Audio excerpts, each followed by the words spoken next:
से बड़े खूबसूरत अंदाज में इस पे तज्जिया दे दिया अपना कि अभी तक की सूरत हाल जो है वो यही है, तो you should just connect the dots के क्या आपके साथ हो रहा है। आपको रियायत नहीं मिल रही है, आपको कोई डील नहीं मिल रही है, आपके साथ कोई बात करने को तैयार नहीं है। हाँ, एक सूरत थी, वो बता दिया कि हाँ उस पर पहले सद के दिल से माफ़ी मांग लें। माफ़ी मांगने के जवाब में कहा कि जी माफ़ी तो हम अपने बाप से भी नहीं मांगते। तो ये तमाम चीज़ें हैं जहाँ पे हम देख रहे हैं तो कता कलामी सादिया आपकी कता कलामी, जी जी जी, बापों से माफी तो औलाद मांगा करती है ना, जो औलाद ही ना उसने क्या माफी मांगनी है। ठीक है, लेकिन अब इसमें सारे में अगर इनको ये रियलाइजेशन नहीं होती कि पाकिस्तान तहरीक इंसाफ का बतौर जमात जो है वो एक नुकसान है, बट उसके अलावा उसके बिल्कुल बरक्स आपको ये कहा जाए कि जी इस वक्त खान साहब जो है ना वो पोजीशन ऑफ स्ट्रेंथ से बात करेंगे, क्योंकि इस वक्त वो अपने एक मजबूत बयानिए के साथ खड़े हुए हैं, जबकि सूरत हाल ये हो कि आपकी जमात वीक पड़ रही है। तो फिर ये गुमान क्यों है? देखिए, गुजारिश ये है कि उनका ख्याल ये था, दो जगह से उनको ये तवक्को थी। एक तो ये कि with in the military establishment, और दूसरा जुडिशरी। दोनों के हवाले आपके सामने मैंने रख दिए हैं। फौज का मैंने रख दिया आपको कि उनके अंदर जो इंटरनल अकाउंटेबिलिटी की बात की थी ISPR के DG ने, उसके मज़ाहिर हमें नज़र आ रहे हैं कि वहाँ हुआ है कुछ।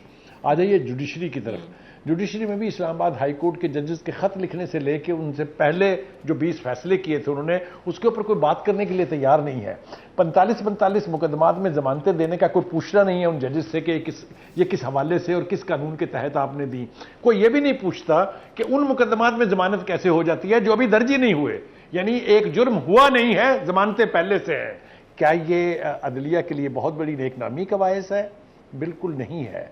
लिहाजा उनकी तवक्कात ये थी कि इन दो जगह से उन्हें इतनी सहूलतकारी मिल जाएगी या इतनी मदद मिल जाएगी कि खान साहब जो हैं वो एक स्ट्रांग पॉलिटिकल लीडर की हैसियत से डिक्टेट कराएंगे टर्म्स।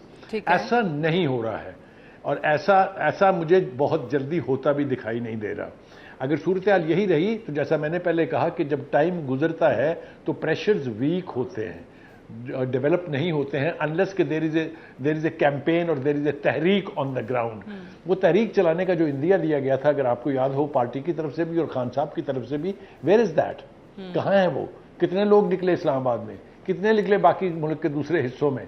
तो कहने का मतलब यह है कि ये खान साहब को रियलाइज करना पड़ेगा कि वक्त जूं जूं गुजर रहा है, जैसा आपने अपने दाइये में कहा, हुकूमत मजबूत होती जा रही है, क्योंकि इकोनॉमिक जो इकॉनमी थी मुल्क की, उसके हवाले से चाहे वो IMF है, चाहे वो ब्लूमबर्ग है, उनके जो इशारे आ रहे हैं, यूं लगता है जैसे ये सूरत हाल काबू में आने की तरफ चल पड़ी है। यही बहुत होता है इब्तिदा में।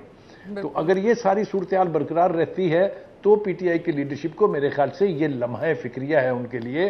They must formulate A strategy जिसकी वजह से वो क्या हो सकती है? देखिए, अब अगर खैबर पख्तूनख्वा की भी बात करते हैं तो तीसरी दफ़ा है पाकिस्तान तहरीक इंसाफ वहाँ रूल कर रही है। गंडापुर साहब वहाँ के चीफ मिनिस्टर हैं।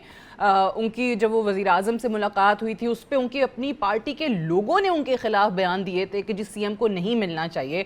तो एक सूबे के सरबरा होते हुए, एक सूबे के अंदर आपकी हुकूमत होते हुए, आप कैसे काम करेंगे in coordination with the federal government? आपने क्या उनके साथ एक वर्किंग रिलेशनशिप रखना है, नहीं रखना? और अगर नहीं रखेंगे तो फिर सूबे के लिए वाकई जो वो क्लेम करके आए हैं वो काम डिलीवर कर पाएंगे? पहली बात तो यह है सादिया, थोड़ा सा अगर आप इजाजत दें तो रिकॉल कर लें हम, जो 2 हुकूमतें 5-5 साल की पहले उन्होंने KPK में की थी, और जिस तरह से उसको एक मॉडल सूबा बनाने का दावा भी किया गया था, वहाँ किस तरह की दूध की नहरें बह रही हैं वो मेरे ख्याल से उसकी तफसील में जाएंगे तो प्रोग्राम का पूरा वक्त गुजर जाएगा।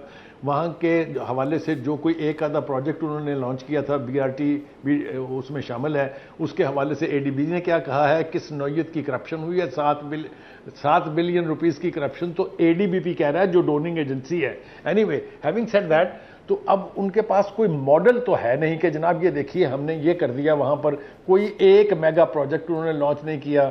जो उन्होंने वादे किए थे सुनामी ट्री का, बिलियन ट्री सुनामी जो है, उसका क्या हाल हुआ वो सब कुछ आपके सामने है। तो मॉडल भी कोई नहीं है, प्लान भी कोई नहीं है, सिर्फ एहतजाज से सूबे नहीं चलते हैं। ये तो बिल्कुल मैं बवांगे दोहल कहने के लिए तैयार हूँ। और जिस कदर जल्दी हो गंडापुर साहब जो हैं वो अपनी ज़बान की जो उनकी क्या कह लीजिए आप, उनकी जो कुव्वत ज़बान है उसको जितना काबू में रखेंगे फेडरेशन के साथ मिलके, उतना ही सूबे की भलाई के काम करना आसान होगा। जी। ठीक, बिल्कुल। ये भी अभी जिस तरह आपने पहले एक जुमला कहा था, आपने कहा था कि शायद इन तमाम चीज़ों से गवर्नमेंट इतनी मजबूत तो ना हो। हाँ, जैसे आपने अभी कहा कि इकोनॉमिक इंडिकेटर्स अगर उनके फेवर में जाते हैं तो यकीनी तौर पे मुस्तहकम होगी। अगर पाकिस्तान तहरीक इंसाफ इस वक्त उनके लिए चैलेंज नहीं है, तो आपकी नज़र में क्या चीज़ उनके लिए इस वक्त सबसे बड़ा चैलेंज है? और ये जो खबरें हैं, रूमर्स हैं पाकिस्तान पीपल्स पार्टी का कैबिनेट में शामिल होना, 8 या 10 वजारतें उनको मिलना, तो ये वाकई इस चीज़ के एश्योरेंस पे या गारंटी पर है कि जी ये हुकूमत कहीं नहीं जा रही, 5 साल जो है पूरे करेगी, तो पीपल्स पार्टी ने उसके बाद डिसाइड किया कि अब हम इसका हिस्सा बनते हैं? सादिया, मैं बहुत ही जिम्मेदारी से लेकिन बहुत ही अहम बात करने लगा, I hope you will understand. वो ये है कि हमेशा पॉलिटिकल हुकूमतों को घर भेजा है एस्टेब्लिशमेंट ने। 3 मिसालें आप ले लें नून लीग की, 2 मिसालें ले लें पाकिस्तान पीपल्स पार्टी की।